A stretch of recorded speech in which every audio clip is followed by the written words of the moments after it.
nuestra media horita de contacto sunero, de contacto ahí sunero, y nos hemos hablado, charlado un poquito.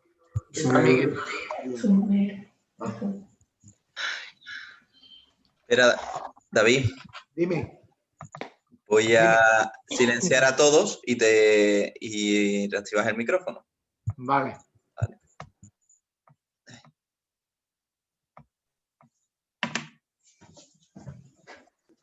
Vale, pues ya está esto silenciado. Que digo que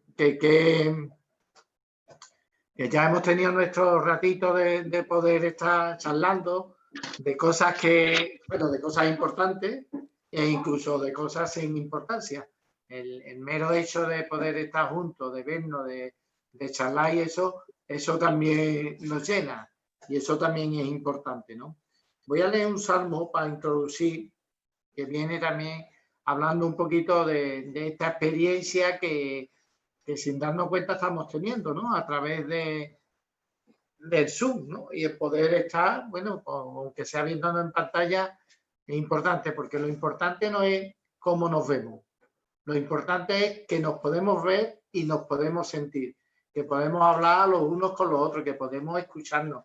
No podemos tener contacto que tenemos cuando nos podemos ver unos a otros, que nos podíamos dar un beso, nos podíamos tocar, nos podíamos abrazar, podíamos sentirnos.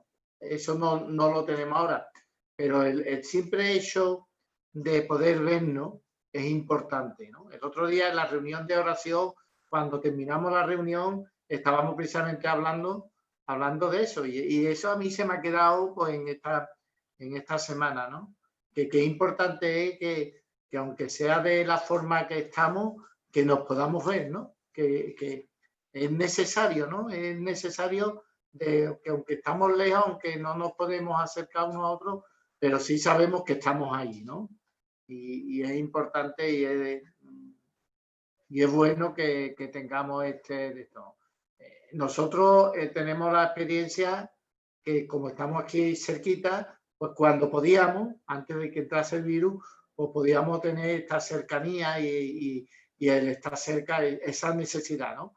Por ejemplo, en este caso hay personas que están muy lejos. Por ejemplo, Isa, hermana de Juani, ella personalmente no nos conoce, no ha tenido ese, pero yo creo que bueno, igual que cuando ella por primera vez se conectó, nos dio alegría de poder verla, de conocerla, aunque sea así, ¿no?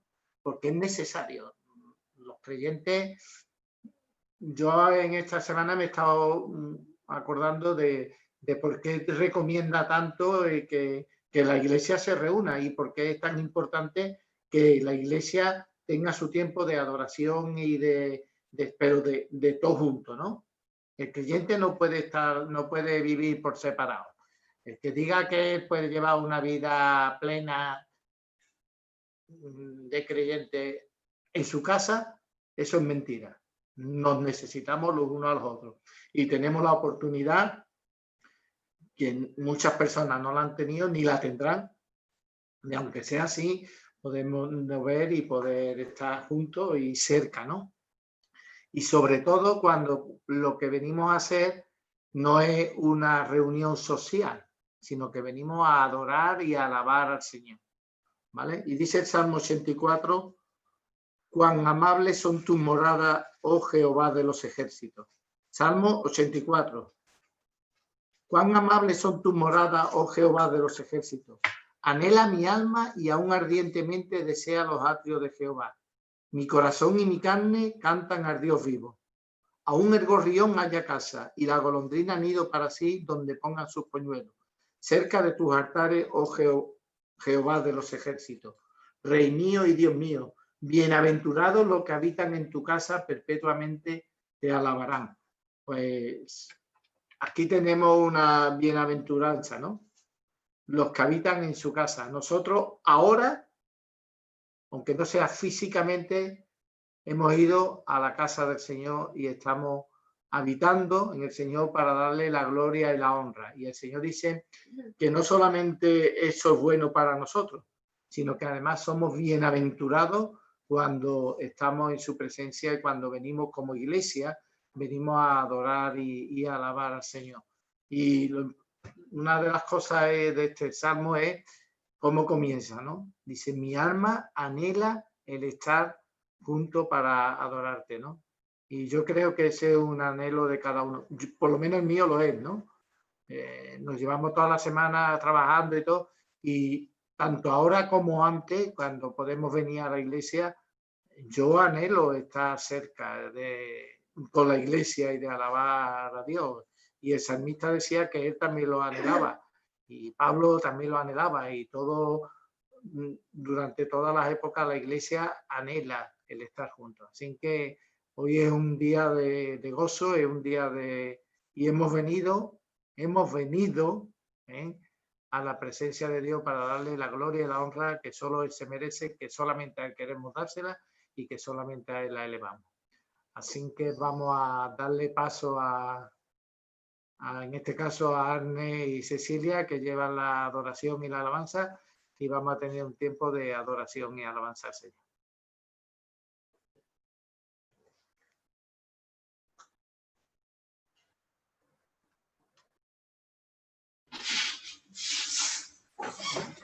Bueno, sí, hola a todos. ¿Qué tal? Bueno, sí, como dice David, bueno, aunque no estemos juntos en el mismo lugar, en un mismo lugar, estamos juntos en espíritu y delante de la presencia del Señor. Y vamos a empezar cantando. Vamos, una de las partes más difíciles de congregarnos así de esta manera es la alabanza. Entonces, vamos, lo que le digo es que independientemente lo que se escuche detrás de la pantalla, porque a lo mejor el sonido no es muy bueno, tratemos de conectar nuestro corazón con el Señor y cantar nuestras propias canciones, con nuestras propias palabras, nuestras oraciones, y tengamos un momento cada uno con el Señor. Vamos a cantar, cantaré de tu amor, rendiré mi corazón ante ti.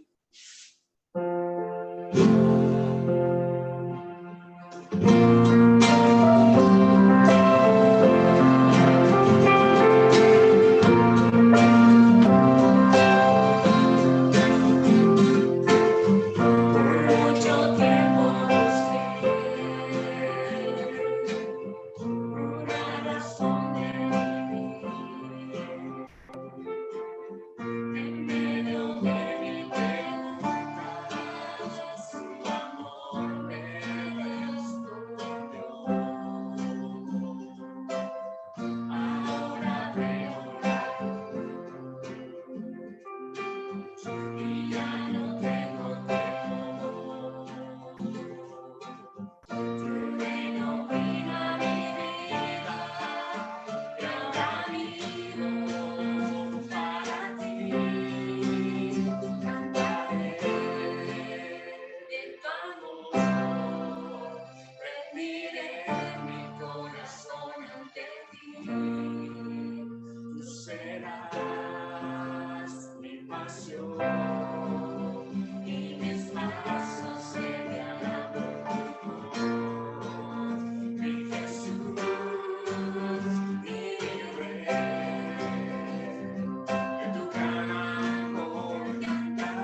Y aunque todos los días nos presentamos delante del Señor, hoy es un día especial para el Señor, que entregamos completamente nuestras vidas. Y a veces me pongo a pensar, muchas veces durante la semana venimos delante del Señor con peticiones. Señor, encomiendo esto en tus manos, ayúdame en esto, dame sabiduría. Y vamos a tratar de que este momento sea un momento de entrega de nosotros al Señor. Que no sea pedir, sino que sea a rendir nuestro corazón. Me dice la canción muy bonita que dice: no vengo a pedirte, no vengo a buscar, solo vengo a darte mi ofrenda de amor. Vamos a cantar.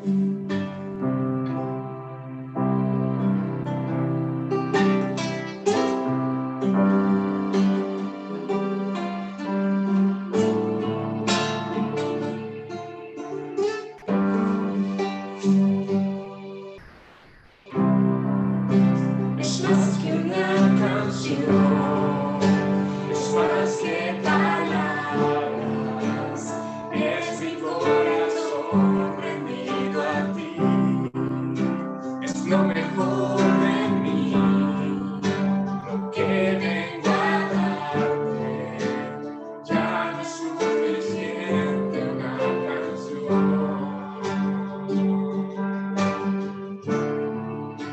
Lo que tú me pidas, yo te quiero dar.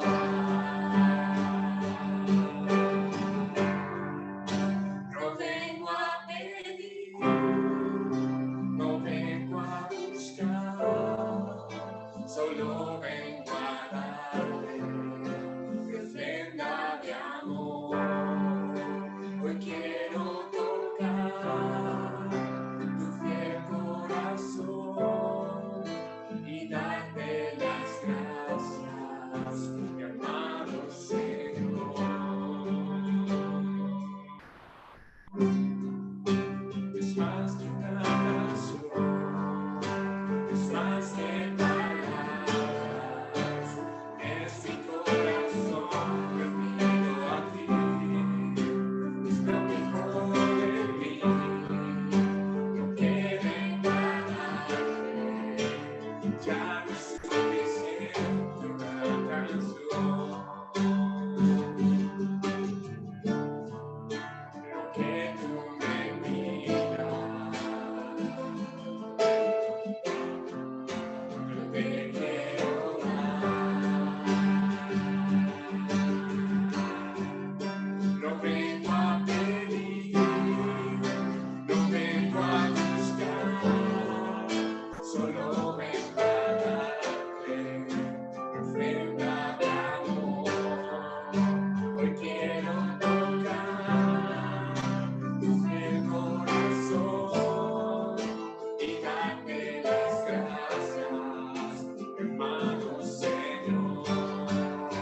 No vengo a pedir, no vengo a buscar, solo vengo a darte tu ofrenda de amor. Hoy quiero tocar tu fiel corazón y darte las gracias, hermano Señor. Te vengo a bendecir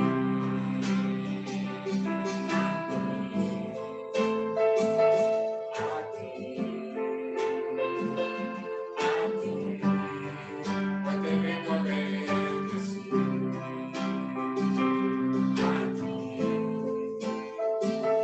a ti, hoy te vengo a bendecir.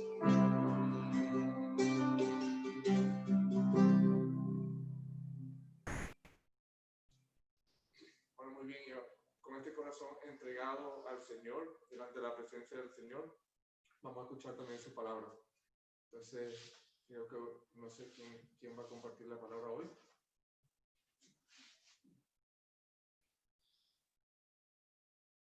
Creo que le di los labios a David, dijo. Es que no escuchamos nada. No, es que a ti se te escucha muy poquito también, Anne. ¿Ah, sí? Sí. Vale, que estamos lejos, que nos hemos Ya. puesto un poco lejos. Ahora sí. Ahora sí se te escucha bien. Vale, nada, que eso, vamos entonces a pasar a la parte de escuchar el mensaje. Muy bien. Pues vamos a darle paso para participar del pan y del vino. Como sabéis, nosotros seguimos tomando el pan y el vino a distancia, pero lo tomamos. Cada uno nos preparamos nuestro pan y nuestro vinito.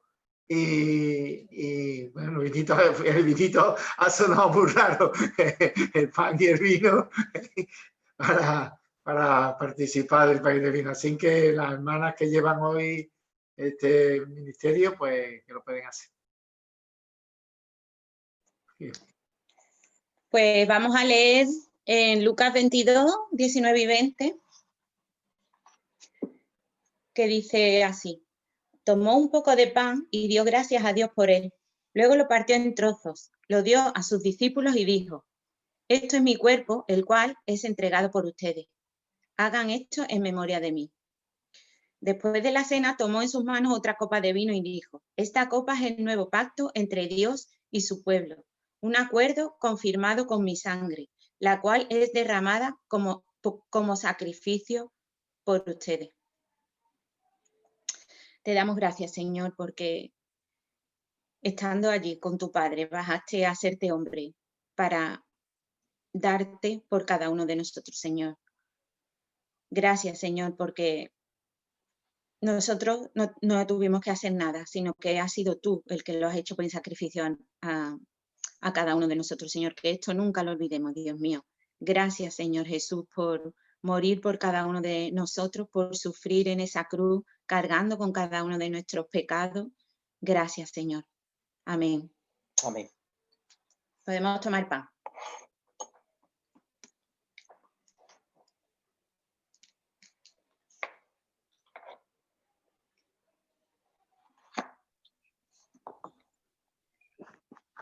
A ver. Después tomó una copa de vino y dio gracias a Dios. Luego la pasó a los discípulos y todos bebieron de ella. Jesús les dijo: esto es mi sangre y con ella Dios hace un trato con ustedes. Pero cuando estemos todos juntos otra vez en el reino de Dios, entonces beberemos del vino nuevo. Gracias, Señor, por querernos a nosotros, a ti, contigo, sin merecerlo. Amén.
Bueno, pues vamos a darle paso a Juanmi, que tiene hoy también la palabra, y vamos a dejar que el Señor nos hable a través de él también.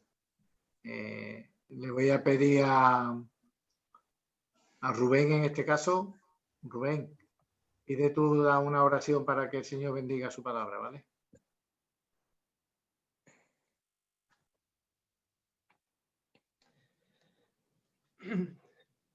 ¿Me oís bien, no? Señor, gracias por Juanmi, Señor.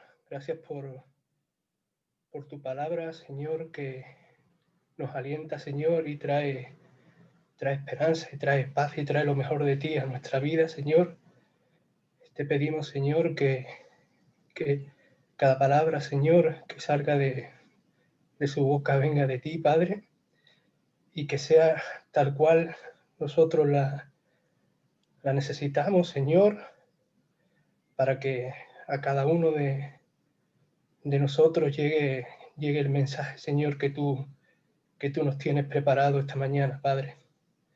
Te pedimos, Señor, que tú quites de nuestra mente, Señor, y de nuestro corazón todo aquello, Señor, que pueda estorbar en este tiempo, Señor, para que tu palabra sea la que nos llene, Padre. Te di gracias, Señor, en el nombre de tu Hijo Jesús. Amén.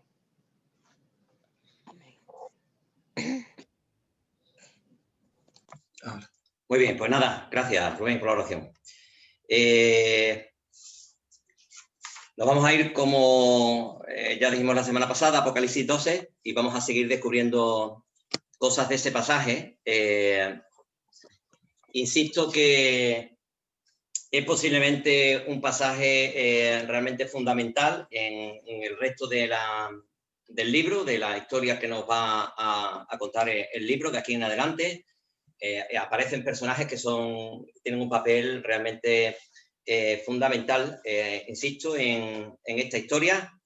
Por lo tanto, es muy importante lo que pasa a partir de este capítulo 12, pero para entender mejor lo que va a venir después, pues es muy interesante que podamos descubrir de qué nos habla, o de quién, en este caso de quién nos habla, o quiénes nos habla el capítulo 12 de Apocalipsis.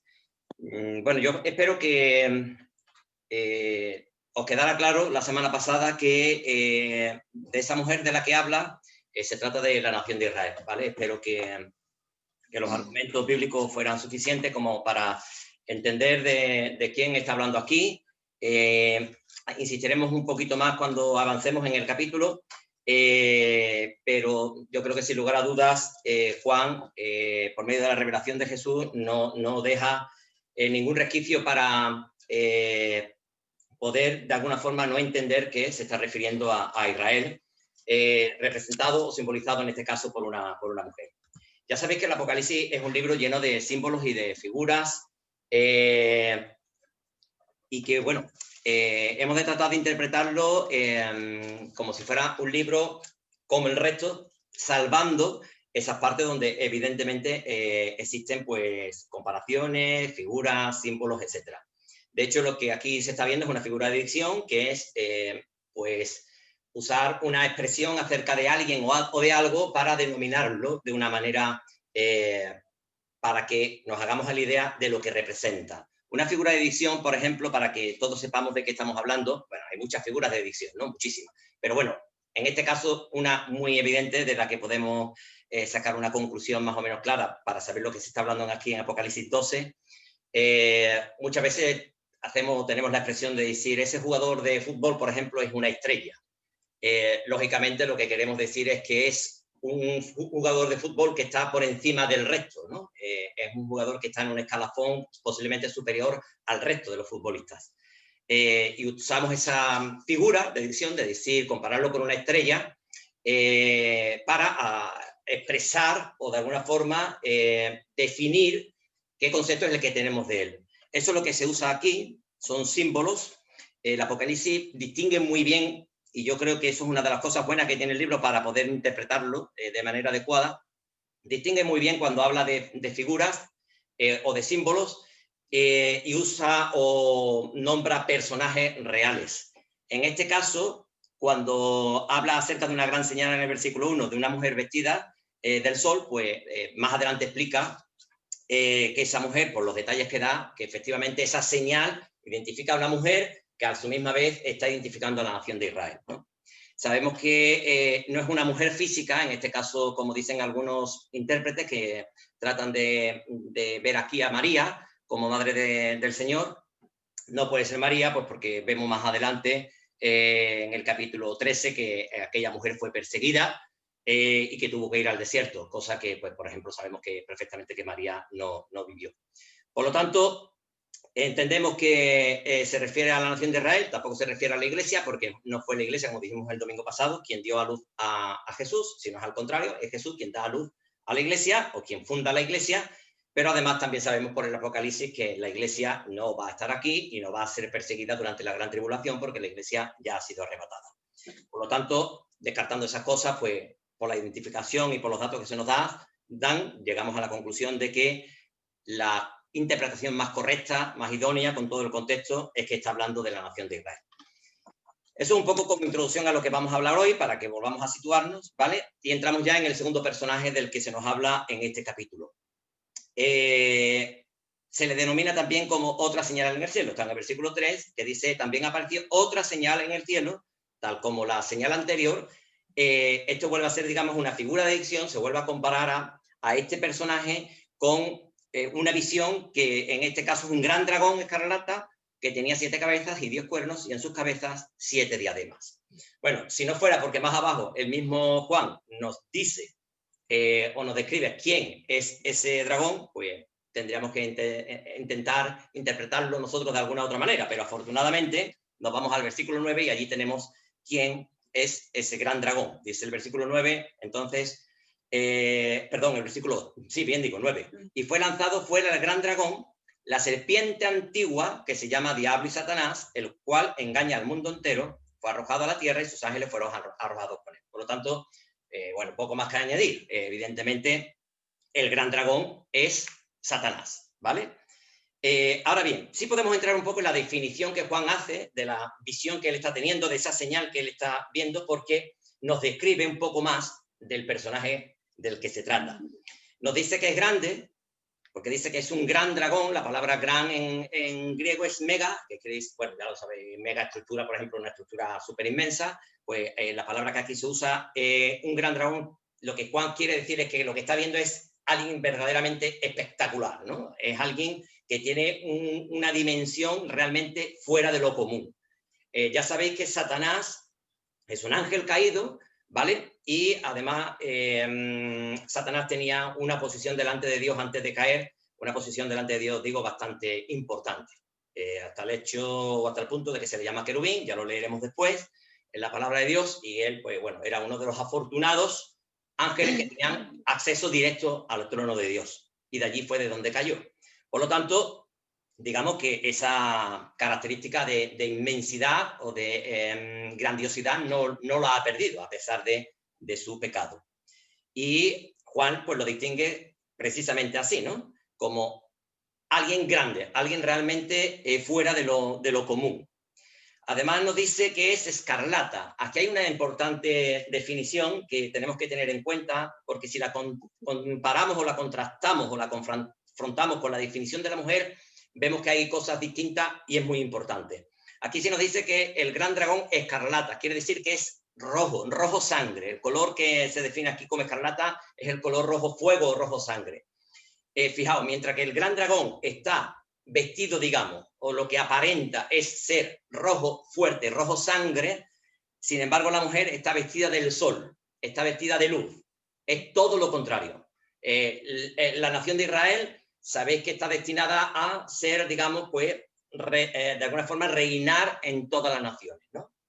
La vestida del sol, por lo que está significando precisamente eso, ¿no? La grandiosidad o la, digamos, la gloria que va a tener el pueblo de Israel entre todas las naciones una vez que tenga lugar el milenio.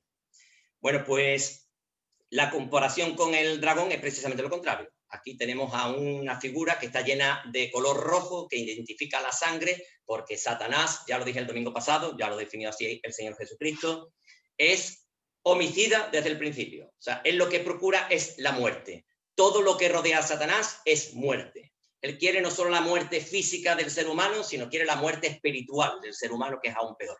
Él quiere mantener a los humanos, a los seres humanos, en la oscuridad, en las tinieblas. Ahí es donde pretende tenerlos, porque si los consigue tener o retener allí, sabe que la oscuridad es la muerte futura. Por lo tanto, aquí lo que nos está diciendo Juan es que aquel dragón grande, aquella figura tan grande y tan inmensa, tan espectacular, lo que realmente lleva en su interior es sangre, es muerte, no lleva otra cosa. Después, la definición de dragón también es importante, porque la palabra que se usa allí en el griego es dracon, y es una palabra que lo que nos quiere decir es un ser con un aspecto terrible. Es un monstruo, digamos. Lo que Juan está viendo lo define como dragón porque es la figura que realmente a él le da terror. Es una figura que aterroriza solamente con verla. Claro, esta no es la idea que tiene el ser humano de Satanás, ¿verdad? Afortunadamente el diablo, afortunadamente digo para él, lógicamente, él ha logrado darle la vuelta y presentarse con un aspecto completamente distinto.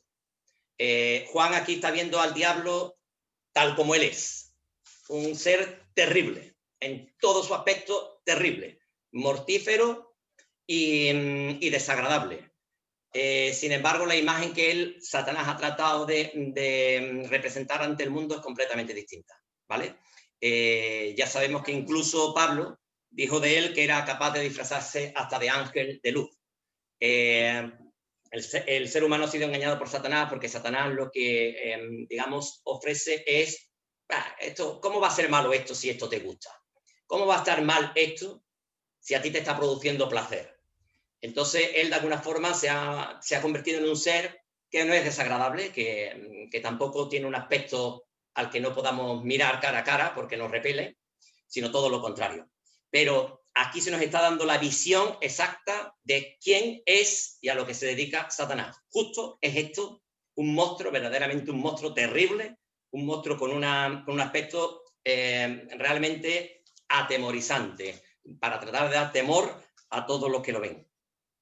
Y por último, la imagen que se tiene de él es que tenía 7 cabezas y 10 cuernos, y en sus cabezas 7 diademas. Lo que está indicando es, bueno, que es un ser que tiene autoridad, un ser que tiene poder, ciertamente delegado o autorizado por Dios y supervisado por Dios, pero no por eso deja de tener poder, ¿vale? De hecho, sabemos que el diablo tiene poder porque la misma Biblia nos lo relata. Si caemos en el error, como ha caído la humanidad, de pensar que el Satanás no tiene poder, pues estamos equivocados, cometemos un grave error. Satanás tiene poder, tiene bastante poder. Es verdad que siempre limitado, supervisado por Dios y autorizado por Dios, ciertamente, aún en la gran tribulación, pero sin lugar a dudas tiene un gran poder y una gran autoridad. De hecho, es el príncipe de las tinieblas, ¿no? Jesús dijo cuando fueron a detenerlo a Getsemaní, ¿sabéis unas palabras que él pronunció cuando le detenían y Pedro quiso impedirlo? ¿Os acordáis? Jesús dijo, esta es su hora, es la hora de la potestad de las tinieblas. O sea que Jesús mismo reconoció que en el diablo hay poder, insisto, autorizado, supervisado, delegado por Dios, sin lugar a dudas, pero hay poder. Y aquí se nos está representando a un ser poderoso. Esta definición de que tenía 7 cabezas y 10 cuernos y en sus cabezas 7 diademas es una imagen de poder y de autoridad. Y de hecho, más adelante vamos a leer cuando dice en el versículo 12, ay de los moradores de la tierra y del mar, porque el diablo ha descendido a vosotros con gran ira, sabiendo que tiene poco tiempo. O sea que él va a tener un tiempo breve donde Dios le va a permitir que haga o lleve a cabo su voluntad dentro de los límites que Dios le ha establecido. Así que la imagen que tenemos es una imagen de poder y de autoridad, aún en el sometimiento a Dios. Y esta última definición, que tenía 7 cabezas y 10 cuernos, o descripción, y en sus cabezas 7 diademas, lo relaciona mucho con la bestia.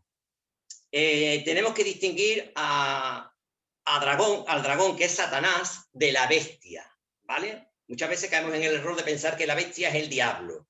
No, la bestia no es el diablo. Es un instrumento del diablo, pero no es el diablo mismo. De hecho, ahora lo vamos a ver, esa diferencia como la Biblia, en este caso Apocalipsis, los distingue perfectamente como 2 seres que son distintos, ¿vale? En Apocalipsis 13:1, mirad la definición de la bestia que sube del mar, que es el anticristo, y fijaos que hay muy poca diferencia en su definición en relación con el Satanás, con el dragón. Mirad, dice el versículo 1 del capítulo 13, me paré sobre la arena del mar y vi subir del mar una bestia que tenía 7 cabezas y 10 cuernos. Lo mismo que el dragón, 7 cabezas y 10 cuernos. Y en sus cuernos 10 diademas. Y sobre sus cabezas un nombre blasfemo. O sea que es exactamente el mismo, digamos, o la misma definición que la del dragón, con la excepción de que el dragón lleva en sus 7 cabezas, lleva las diademas en cada una de ellas, y aquí lleva las diademas en los 10 cuernos. Eso es una imagen de que la bestia está sometida al dragón. La bestia tiene autoridad porque el dragón, en este caso Satanás, se la ha delegado. De hecho, más adelante, en este mismo capítulo, no lo vamos a ver ahora con detenimiento, pero en el capítulo 13, el propósito que tiene la bestia es de llevar a todo el mundo a adorar al dragón, a someterse al dragón, ¿vale? Son 2 personajes distintos, Satanás que el anticristo, aunque es cierto que el anticristo es un ser autorizado, ¿vale? De Satanás. En este caso, podríamos llamarlo perfectamente la simiente, y no nos equivocaríamos. Mira, me parece muy interesante esto de la simiente. Fijaos que si nos vamos a Génesis, al capítulo 3, vamos a ver lo que se dio a conocer como el protoevangelio, que es el anunciamiento nada más recién la caída de Adán y Eva en el pecado, como Dios toma medidas para solucionar ese problema que acaban de provocar Adán y Eva con su pecado y su desobediencia. Y dice Dios en el versículo 15, se lo está hablando a la vez, en este caso a Satanás, ¿vale? Que es la serpiente que se arrastraba, y le dice: y pondré enemistad entre ti y la mujer, y entre tu simiente y la simiente suya. Esta, es decir, la simiente de la mujer, te herirá en la cabeza, que será una herida mortal. Se está refiriendo a Jesucristo. Aquí ya Dios estaba diciendo tan pronto como recién la caída de Adán y Eva, de que habría de venir uno nacido de mujer que traería la salvación derrotando a Satanás. Pero dice también, y tú le herirás en el calcañar. La simiente de Satanás es la que herirá en el calcañar a Jesús. Efectivamente, la simiente de Satanás, ¿quiénes son? Pues la simiente de Satanás somos todos los seres humanos que no han creído en Jesucristo como su Salvador. Esto no lo digo yo, esto lo dice el propio Jesús, cuando le dice a los judíos, por ejemplo, en cierta ocasión, porque vuestro padre es el diablo. Vamos a leer algunos versículos acerca de eso, porque la verdad que me parece muy interesante hablar acerca de cómo definió Jesús a aquellos que no han creído en Jesucristo. Por ejemplo, nos vamos a ir a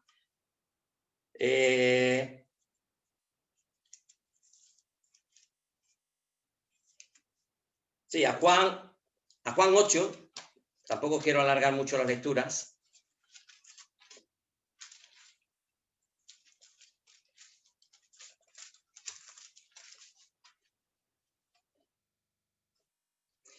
En el versículo 44, cuando Jesús ha pronunciado una serie de declaraciones o afirmaciones rotundas en cuanto a su divinidad, dice en el versículo 44, vosotros sois de vuestro padre el diablo, y los deseos de vuestro padre queréis hacer. Él ha sido homicida desde el principio. Aquí lo que le está diciendo Jesús es que ellos no van a hacer otra cosa que llevar a cabo la obra que procede de Satanás, que es acabar con la vida de Jesús. Por lo tanto, Jesús define a aquellos, hay más versículos, quien quiera yo después a posteriori se lo doy para no alargarnos mucho, pero hay declaraciones bíblicas que dicen que todos aquellos que no han creído en Jesucristo como su Salvador son hijos del diablo. De hecho, se nos llama también hijos de desobediencia, ¿verdad? Antes éramos hijos de desobediencia, los que no habíamos creído en Jesucristo. Ahora que hemos creído en Jesucristo somos hijos de Dios. Antes también se nos decían que éramos hijos de ira, que estábamos destinados a la ira de Dios. Ahora ya no, ahora estamos destinados a la misericordia y a la gracia de Dios. Por lo tanto, tenemos que reconocer que efectivamente el diablo ha provocado una simiente que lucha contra Jesús y todo lo que es el reino de Jesucristo. El diablo está intentando desde el principio de los tiempos evitar que Jesús llegara a morir por los hombres. De hecho, sabemos perfectamente que Satanás mismo trató de matar a Jesús para impedir que Jesús llegara a la cruz. Sabemos más en más de una ocasión, por ejemplo en Juan 8 también se nos relata que cuando Jesús estaba haciendo ciertas declaraciones que a los judíos no les gustaba, ellos cogieron piedras para apedrearle, con el propósito de matarle. Eso no es más que hacer la obra de Satanás, porque Satanás lo que quería era impedir por todos los medios posibles que Jesús llegara a la cruz. De hecho, ya sabemos, y ahora lo vamos a ver, cómo ya Satanás desde el principio trató de matar a Jesús cuando trató de matar a los niños de Belén. Y no solamente eso, sino que cuando lo tentó en el desierto, cuando Jesús empezó su ministerio, le provocó o le instó a tirarse desde el pináculo del templo, prometiéndole falsamente que, porque eso era tentar a Dios o provocar a Dios, de que si se tiraba desde el pináculo del templo, Dios mandaría a sus ángeles para salvarlo. Por lo tanto, tenemos que entender aquí que efectivamente Satanás ha provocado o ha intentado desde siempre que Jesús no llegara a la cruz, y después de no llegar Jesús, o sea, en este caso de no lograr que Jesús llegara a la cruz, sino todo lo contrario, que Jesús terminara su obra, él ha emprendido otro plan, que es el que vamos a explicar más tarde, ¿vale? Ahora bien, lo siguiente que podemos identificar en este pasaje es a los ángeles caídos. Mirad que dice en el versículo 4, y su cola arrastraba la tercera parte de las estrellas del cielo y las arrojó sobre la tierra. Si leemos un poquito más adelante, en el versículo 9 otra vez, dice que Satanás, el cual engaña al mundo entero, fue arrojado a la tierra y sus ángeles fueron arrojados con él. O sea, quien piense que Satanás está solo en esta batalla contra nuestros hermanos o contra nosotros mismos o contra la iglesia o contra Jesús en su momento, se equivoca. Satanás tiene una legión de ángeles que decidieron rebelarse contra Dios, seguir a Satanás antes que quedarse con Dios. De eso nos habla Judas y en el versículo 6 de su libro o de su carta, y segunda de Pedro capítulo 2 y versículo 4.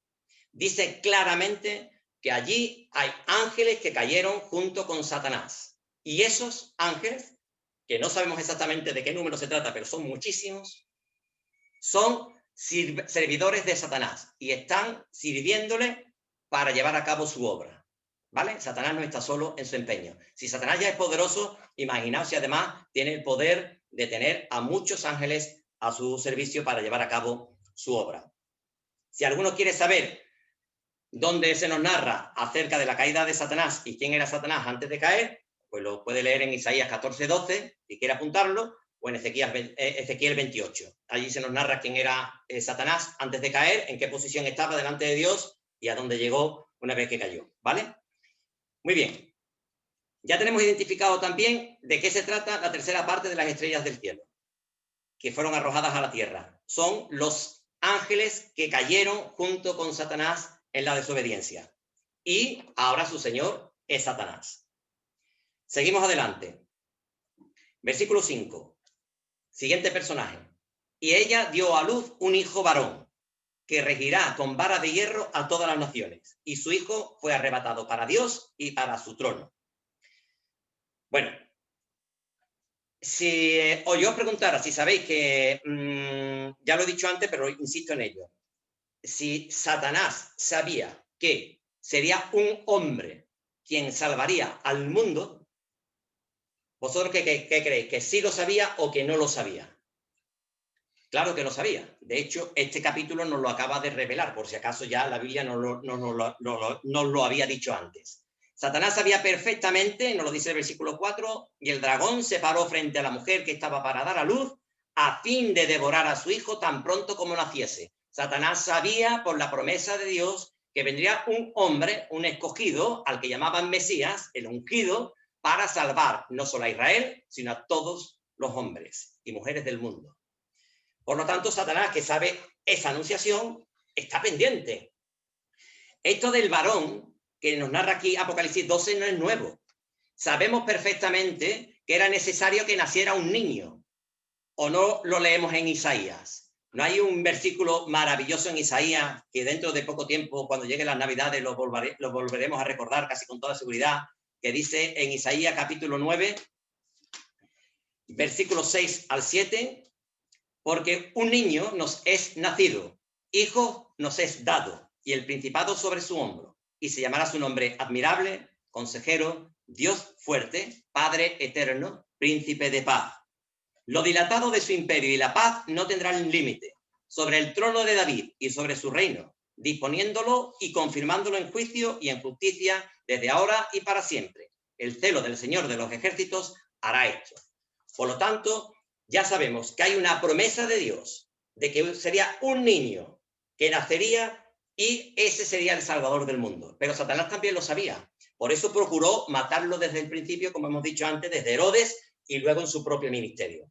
Intentó por todos los medios que no llegara a la cruz, porque sabía que si llegaba a la cruz era su derrota absoluta. Los versículos que he leído antes, o que he citado antes, se encuentran en Juan 8, 58, 59, Juan 10, 31 y 39, por si alguien después quiere verlo con más tranquilidad. Y ese fue el propósito de Satanás desde el principio. Por eso dice aquí que está esperando a fin de devorar el nacimiento de aquel niño. Tan pronto como naciera, poder acabar con él, para que no llevara a cabo su obra. Pero el resultado, ¿cuál fue? Justo el contrario. Justo el contrario. Dice el versículo 5 en su parte B, y su hijo fue arrebatado para Dios y para su trono. Fue arrebatado para Dios es el momento en que verdaderamente Cristo murió, resucitó y fue arrebatado a los cielos. Jesucristo fue arrebatado a los cielos porque llevó a cabo su obra redentora.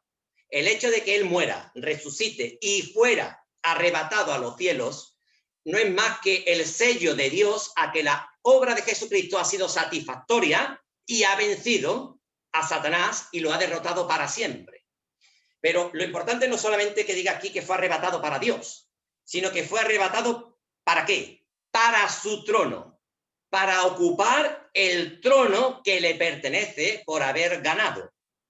De hecho, ya sabemos todos que Jesús está destinado a reinar. Y aquí se nos dice claramente que eso fue lo que consiguió. Ganar, derrotar al enemigo y ser arrebatado para Dios como sello de la aceptación de Dios Padre de la obra de Jesucristo en la cruz y para su trono, para ocupar el trono que entonces Jesús va a ocupar para siempre y para toda la eternidad. Por lo tanto, ya sabemos que el hijo varón no puede ser otro que Jesucristo. No puede ser otro. Pero vamos a dar más detalles acerca de por qué creemos firmemente que este varón es Jesucristo. El versículo 5 nos dice que regirá, es decir, que reinará, gobernará con autoridad, con vara de hierro a todas las naciones. No solamente a Israel, sino a todas las naciones. Y lo hará con vara de hierro. Cuando Juan está escribiendo esto aquí, lo está haciendo inspirado lógicamente, como no puede ser de otra manera, por el Espíritu Santo. Es el Espíritu Santo quien le está llevando a escribir lo que tiene que escribir. Ya se lo dijo Jesús, escribe todo lo que veas para que quede en este libro. Pero como la palabra de Dios es un conjunto, toda ella, él está escribiendo, se le está siendo revelado algo que aparece en un salmo, que es extraordinario, acerca de la venida del Mesías. Y fijaos lo que dice ese salmo en el capítulo 2, acerca de aquel que Dios había prometido que iba a venir a salvar al mundo. Mirad, dice el Salmo 2, por no leerlo entero, nos vamos a ir al versículo 7, y dice, yo publicaré el decreto, está hablando Dios. El Señor me ha dicho, mi hijo eres tú, yo te engendré hoy. Pídeme, y te daré por herencia a las naciones, y como posesión tuya los confines de la tierra. Los quebrantarás con vara de hierro. El verbo quebrantarás aquí es el mismo en griego que aparece en Apocalipsis, que acabamos de leer, como regirá. Exactamente el mismo. Se acaba de quedar esto pillado. Ahora, ¿me oís bien? ¿Ok? Vale. Digo, la palabra es exactamente la misma. aunque esté escrito una en el Antiguo Testamento y otra en el Nuevo, la versión griega del Antiguo Testamento, la que se usa aquí en este versículo como quebrantarás con vara de hierro, es la misma palabra que aparece en Apocalipsis 12, cuando dice que aquel varón que nacerá regirá a todas, con vara de hierro, a todas las naciones. Por lo tanto, Jesucristo ha dado cumplimiento a lo que estaba prometido. Pero no solamente eso, sino que si nos vamos al capítulo 11 de Apocalipsis, en el versículo 15, nos dice: el séptimo ángel tocó la trompeta y hubo grandes voces en el cielo que decían: los reinos del mundo han venido a ser de nuestro Señor y de su Cristo, y él reinará por los siglos de los siglos. Por lo tanto, no cabe duda de que ese hijo varón es Jesucristo, que está destinado a reinar. Pero si aún esto no fuera suficiente, cuando los discípulos le dijeron a Jesús: Señor, enséñanos a orar, no sé si sabéis con qué palabras inició Jesús aquella oración que ha pasado a la historia como modelo, no para repetirla sin ningún sentido, sino como modelo de lo que debe tener una oración, qué partes debe tener una oración. Pues fijaos cómo empieza. Cuando oréis, decid: Padre nuestro que estás en los cielos, santificado sea tu nombre, venga tu reino. O sea, así es como Jesús le enseña a sus discípulos que deben orar. Deben orar a Dios pidiéndole que venga su reinado a esta tierra. Vamos a ver. ¿Vosotros creéis que Dios reina en los cielos? Sí, ¿verdad? Sin lugar a duda, Dios reina en los cielos. Eso no tenemos la menor duda. Por lo menos los que somos creyentes en la palabra de Dios no tenemos la menor duda de que Dios es el rey de los cielos. Ahora bien, ¿y si os preguntara si Dios reina en la tierra? Tendríamos que decir que no, que desgraciadamente no. Que desgraciadamente hay uno que ha usurpado el trono que le pertenece a Jesús por excelencia, porque se lo ha ganado. Por eso fue arrebatado para Dios y para su trono. Jesucristo le ganó a Satanás la batalla para ser el rey por merecimiento propio. El diablo solamente es un usurpador, es decir, aquel que ha robado, ha invadido algo que no le pertenece. Y de momento Dios se lo está permitiendo hasta que se cumpla el tiempo. Pero llegada la hora, Jesús tomará lo que es suyo por derecho propio porque lo ha ganado para él y para los que vamos a reinar con él. Porque de hecho él dice claramente por medio de Pablo y de su espíritu que no solamente Cristo reinará, sino que nosotros reinaremos con él, dice la palabra. Por lo tanto, el destino de Jesús es reinar porque él ha ganado justo eso. No solamente nuestra salvación, que también, sino ha ganado el hecho y el merecimiento de ser rey sobre todas las naciones. Y Jesús nos insta en su oración, en su modelo de oración, a que oremos para que venga su reino. Jesús estaba destinado, lógicamente, a reinar como no puede ser de otra manera. Así que, evidentemente, el varón del que se está hablando aquí, no solamente por lo que se nos dice acerca de la intención de Satanás de acabar con su vida, el hecho de que Satanás no pudiera acabar con su vida, sino todo lo contrario, que Dios pusiera el sello a su sacrificio como un sacrificio acepto para él y destinarlo para ser el rey de reyes y señor de señores, ¿vale? Pues todo eso nos define o nos lleva a Jesucristo sin ningún género de dudas. Ahora bien, pasamos al siguiente, el versículo 6. Fijaos, dice: y la mujer huyó al desierto, donde tiene lugar preparado por Dios, para que allí la sustenten por 1260 días. Como Satanás no ha logrado acabar, no ha completado su proyecto de derrotar al Hijo de Dios, a Jesucristo, de forma que le evitara llegar a la cruz y así salvar a los hombres, que resucitara en poder y en majestad y que fuera arrebatado a los cielos para ocupar su trono, como él no ha conseguido ese propósito o esos propósitos, ¿qué es lo que hace ahora? Satanás vuelca toda su maldad, toda su venganza contra aquel pueblo que dio a luz al Salvador del mundo, a Israel. Porque no lo olvidemos nunca, la salvación viene de los judíos. Eso yo creo que, y espero que lo tengamos claro. La salvación viene de los judíos. Eso se lo dijo Jesús a la samaritana.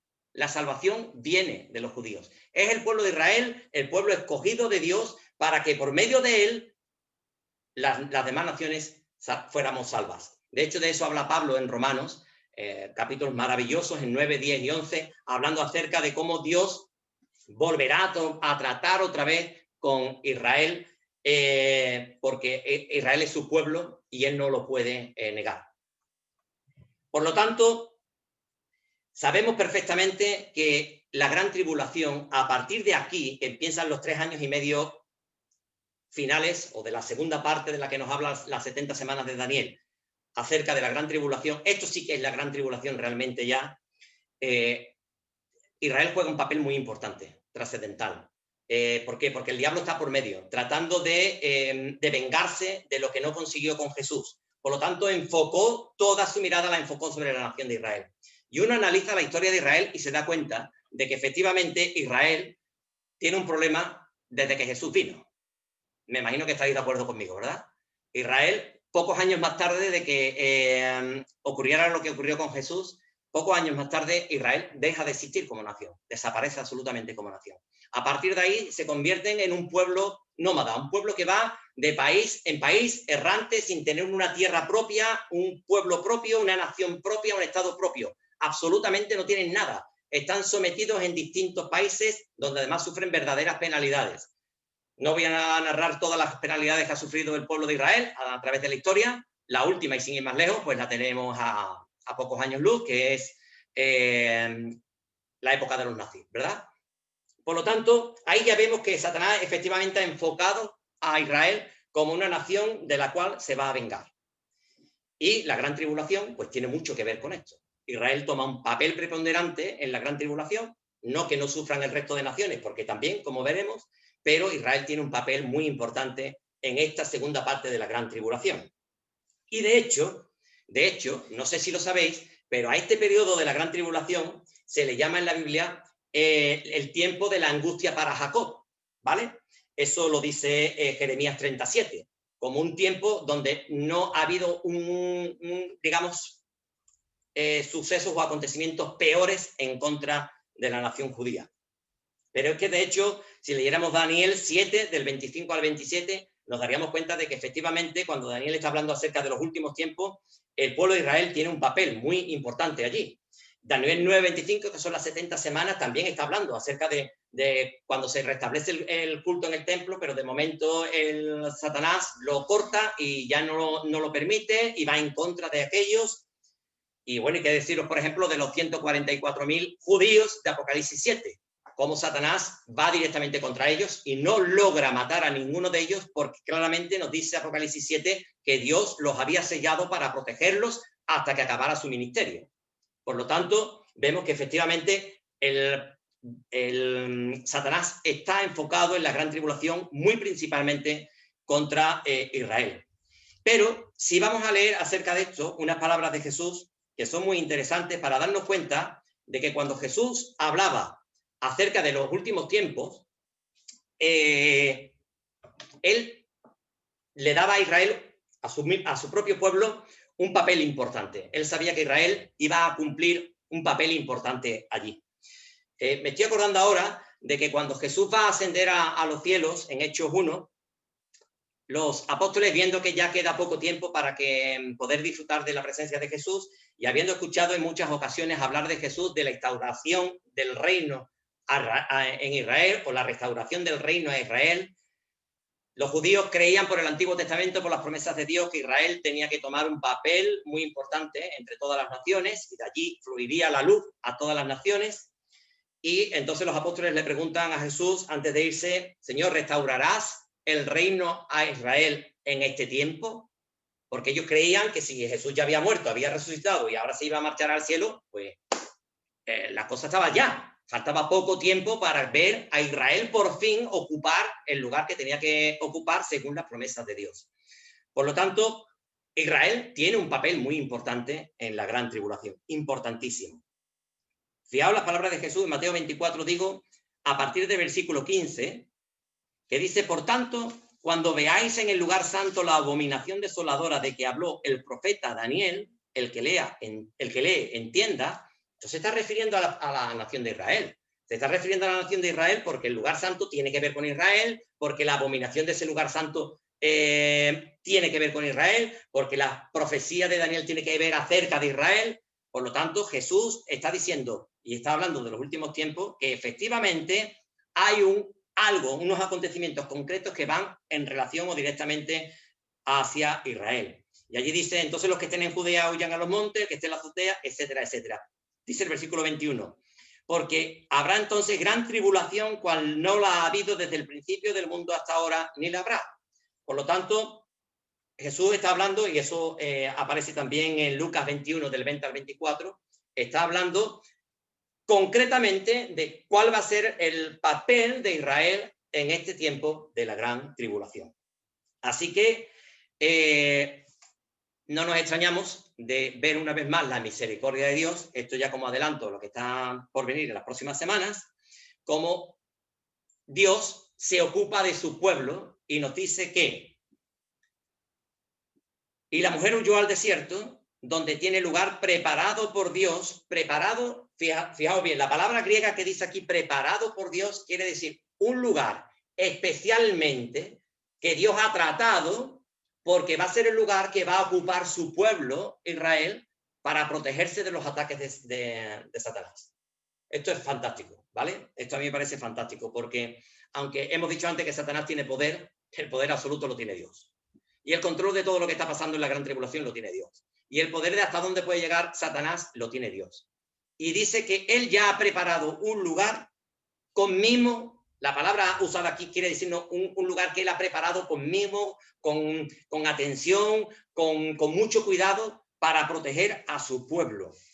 ¿Por qué? Porque Dios ha prometido que a su pueblo, a ese remanente fiel de Israel que creerá en Jesucristo durante la gran tribulación, los va a proteger. Él ha querido hacer esa promesa a ese pueblo. Y Él ha querido demostrarle que aún una vez más va a cuidar de ellos. Así que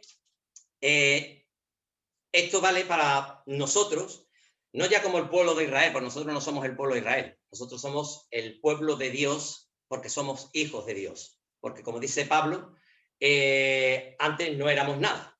Ahora somos el pueblo de Dios. Antes estábamos cada uno perdidos, sin esperanza y sin Dios en este mundo. Ahora tenemos esperanza y a Dios, al Dios de Israel como Dios nuestro.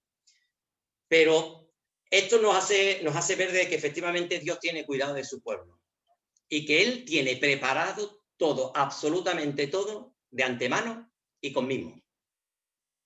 Si lo ha hecho con Israel, ¿cómo no lo va a hacer por nosotros, que somos su pueblo, por los cuales dio a su Hijo Jesucristo?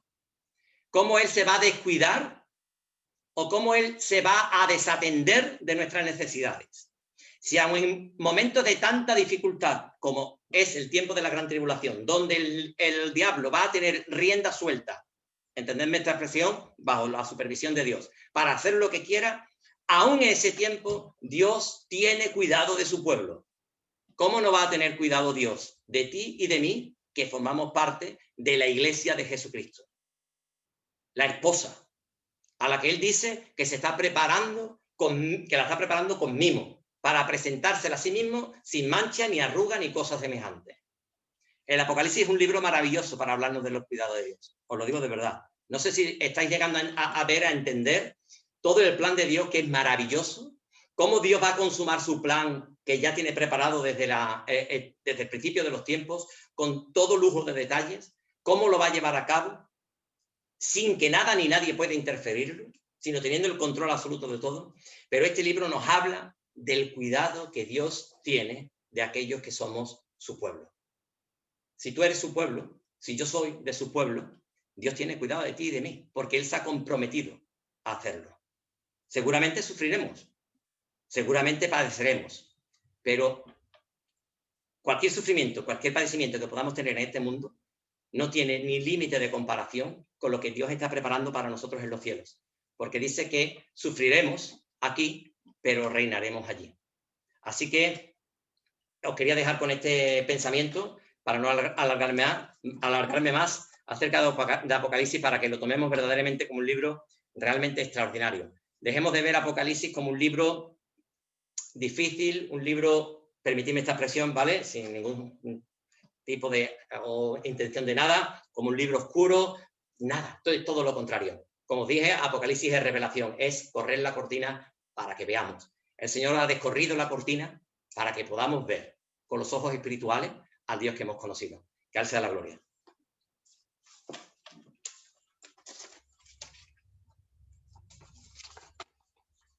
Tiene que poner la pantalla.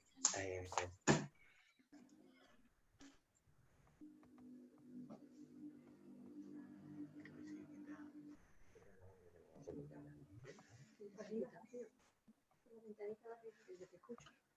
No, que quiero ver.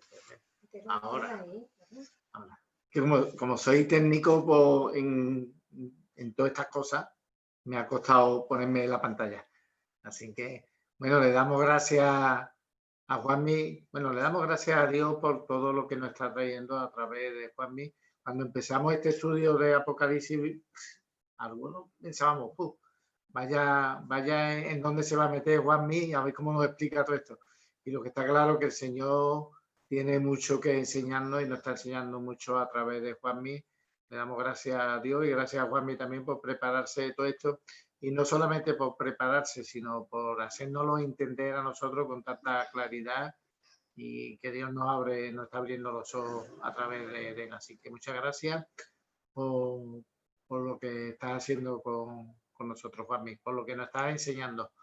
Me alegro mucho. Estamos viendo, ahora hay más gente todavía, ¿eh? Estamos viendo a algunas personas que no estaban antes, ¿eh? Y nos alegramos mucho de ver otra vez. Cristina, hacía mucho tiempo que no te veíamos y ahora te vemos. Nos alegramos mucho. Sarai, creo que ella nos escucha a nosotros, pero está ahí la pantalla parada, pero bueno, sé también bienvenida y todos los que estáis, pues bienvenidos. Hoy hemos echado un buen tiempo y hemos aprendido bastante. Veis cómo el Señor, aún estando lejos, nos bendice y nos tiene mucho que enseñar, ¿no? Y veis cómo, aún estando lejos, la Iglesia Renacer sigue hacia adelante y cada día estamos más conectados. Así que nos alegramos y me alegro mucho de veros a todos ustedes. Bueno, esta semana es que la Iglesia sigue adelante, no es solamente este ratito que tenemos ahora en la cual nos vemos todos, porque no estamos trabajando. Hay días que estamos trabajando y sería imposible conectarnos, pero bueno, como la tecnología sigue adelante, pues nos grabamos y entre el grupo de WhatsApp, que ahí estamos en contacto a diario, el grupo de Contigo Todo Lo Puedo y el grupo de Eslabón de Oración, en lo cual estamos unidos también en oración a todo momento. Es que estamos unidos a todas horas del día. Desde que nos levantamos, pues ya, si hay necesidad de oración, ahí estamos conectados. Si hay necesidad de comentar algo, también estamos conectados. El tenernos cerca, aunque estamos lejos, tenernos cerca a través de esto, eso es bendición para la Iglesia. Eso es señal de que la Iglesia sigue funcionando aún estando en medio de esta pandemia, aún estando alejados los unos de los otros.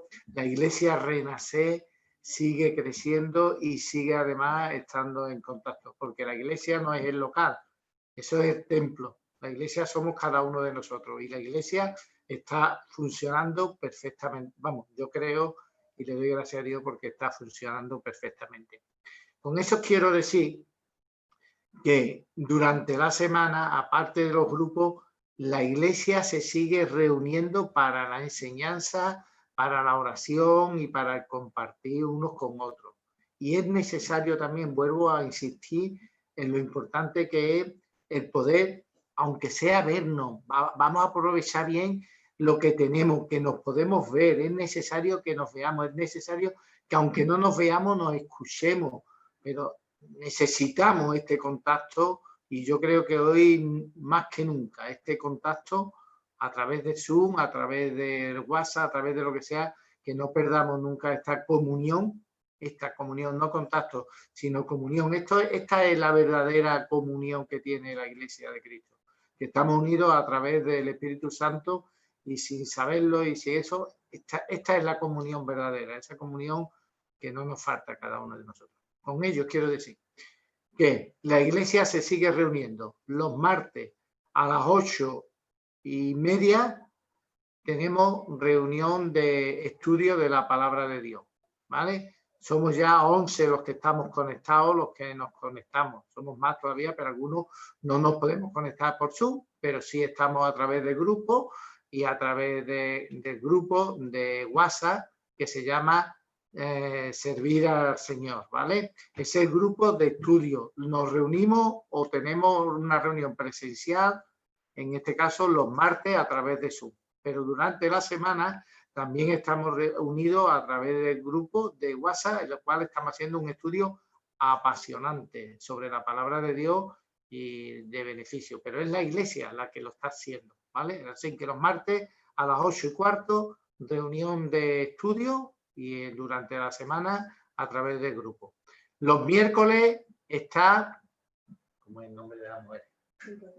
Tiempo entre amigas, ¿vale? También os recuerdo a las mujeres, a las señoritas, a las zagalas de la iglesia, a las damas de la iglesia, que tenéis vuestra reunión también los miércoles en tiempo entre amigas. La hora, pues la ponéis, tenéis que ponerse en contacto con Cecilia para que os diga la hora del día. También es de beneficio para ustedes ese tiempo, para las mujeres, para las zagalas, para las señoritas. Tenéis un tiempo muy bueno para poder también estudiar la palabra y estar en contacto entre ustedes. No perdáis ese tiempo, que es muy importante también. Los jueves, ¿qué ocurre el jueves? Fíjense lo que dice Hechos capítulo 12, versículo 5. Dice así. Así que Pedro estaba, cuando Pedro estaba en la cárcel, ¿vale? Dice, así que Pedro estaba custodiado en la cárcel, pero la iglesia hacía sin cesar oración a Dios por él. Los jueves a las 8:15 de la tarde, la iglesia se reúne para hacer oración. En este caso no es por Pedro, pero sí es por otros hermanos, sí es por necesidad de la iglesia. La iglesia Renacer se reúne en oración los jueves a las 8:15. ¿Cómo? Pues a través de WhatsApp también, pero sobre todo lo hacemos a través de Zoom para poder vernos y para poder orar. Así que reunión de oración muy importante para la iglesia en estos tiempos más que nunca. La oración es importantísima para la iglesia y dice que en aquellos tiempos que también era importante la oración, la iglesia hacía oración, pero no habla solo de un miembro, de la iglesia se reunía en donde pudiesen, en donde podían reunirse para hacer oración. Así que nosotros estamos llamados los jueves también a través de Zoom a la oración como iglesia. Y ya pues pasamos al domingo. El domingo pues como hoy mismo tenemos la reunión de oración, la reunión de adoración también por Zoom, ¿vale? Así yo ya no voy a decir más por Zoom. Tenemos la reunión de adoración de la iglesia Renacer los domingos también. Así que sin nada más, muchas gracias por este tiempo que hemos estado juntos. Y ahora cuando salgamos, todavía tenemos un tiempo para poder compartir. No lo vamos a hacer fuera para que los vecinos no nos digan nada, pero lo hacemos dentro de la iglesia. Así que vamos a tener un tiempo también de poder charlar y poder saludarnos unos con otros. Creo que no hay ningún anuncio más, ¿no? Bueno. Si me deja explicar por Sí. si alguien... Mira, como sabéis, este año yo lo he dicho por el grupo, pero hay gente que no lee el grupo o gente que no está en el grupo, ¿vale? Entonces, este año las cajas de Navidad, en vez de hacerlas en la iglesia en conjunto, cada familia va a hacer las cajas en su casa, las que uno pueda. Si uno puede hacer una caja, hace una. Si uno puede hacer 5 cajas, hace 5. Lo que cada uno quiera y pueda, ¿vale? Y entonces, para llevarlas para poderlas recoger, en la iglesia va a estar abierta 25, 26 y 27 de noviembre de 6 de la tarde a 9 de la noche. Ahí podemos llevar todas las cajas esos días, igual que las diferentes personas, ¿vale? Ahí va a haber gente para recoger las cajas. Los que vivamos en Sevilla, no sé, por ejemplo, estoy pensando en Lola, o pues no sé, ya nos podemos, o me la dais a mí o a Ceci, que vivimos en Sevilla, y ya vemos la manera, los que vivamos en Sevilla, pero los de Dos Hermanas tienen que ir a la iglesia en esos uno de esos 3 días, ¿vale? Vale. También, Bueno, pues- también, perdona, David, hay que acordarse especialmente, lo pondremos en el grupo de oración, pero bueno, el 17, el martes, lo de Andrés. Mañana Claro. se va a hacer la PCR, que le dé negativa para que no tenga ningún problema y no le pueda interferir en lo que va en la operación del martes. Y que el martes, pues, si se va a operar Andrés por el tema que ya sabéis que tiene, ¿no? Yo te he escuchado, pero... Para que veáis Asunto que Y Sí, más, dime. asunto de la edad, lo que iba a preguntar, que la siete edad, ¿cómo lo ponemos en papelito? Que no lo tenemos. ¿Cómo lo hacemos? ¿El qué? Lo de La la edad de 6 años, de 4, No ¿no? pasa, no importa, cuando lo lleves allí a la iglesia, allí va a haber etiqueta y fiso y allí mismo se lo ponemos. Vale, vale, gracias. Vale, vale.